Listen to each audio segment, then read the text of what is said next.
दोस्तों, चुनाव आयोग लोकतंत्र का एक ऐसा स्तंभ है, यानी दूसरी भाषा में अगर हम कहें तो लोकतंत्र की रीढ़ की हड्डी है चुनाव आयोग।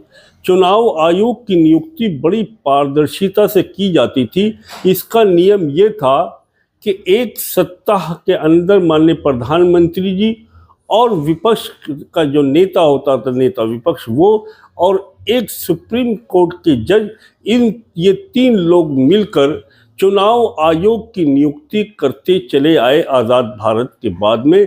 लेकिन भाजपा 2014 के आने के बाद में उन्होंने इस कानून के अंदर संशोधन किया और उन लोगों का मकसद ये था कि चुनाव आयोग कोई ऐसी तरकीब लाई जाए कि चुनाव आयोग हमारे ही अनुकूल चलने लगे और चुनाव आयोग को किसको नियुक्त करना है वो भी हमारे हाथ में इसकी रस्सी आ जाए।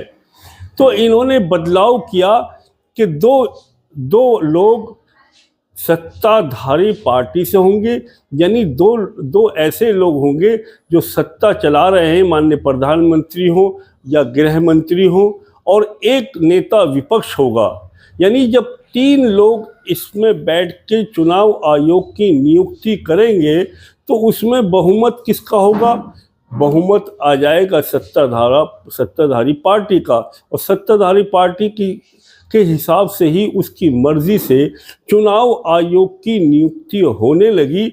और उसका नतीजा ये हुआ कि जो लोकतंत्र का इतना पारदर्शिता स्तंभ था वो धूमिल हो गया और लोगों का किसी तरह से चुनाव आयोग के ऊपर से विश्वास खत्म हो गया।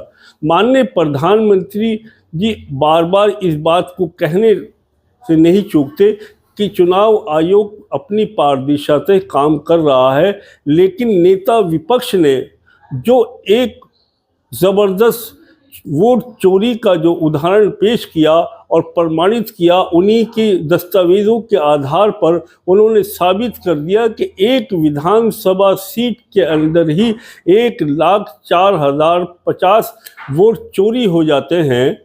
तो इसी तरह से पूरे देश के अंदर ये व्यवस्था सरकार ने बना रखी है, अपने अनुकूल चुनाव आयोग को चला रहा है। उसका प्रमाण यह है कि हरियाणा का चुनाव जो बीजेपी हारने ही वाली थी वह पूर्ण बहुमत से जीत जाती है। महाराष्ट्र का चुनाव वो भी पूर्ण बहुमत से जीतती है। दिल्ली का चुनाव भी पूर्ण बहुमत से जीतती है। यानी जनता के जो विचार थे, जनता का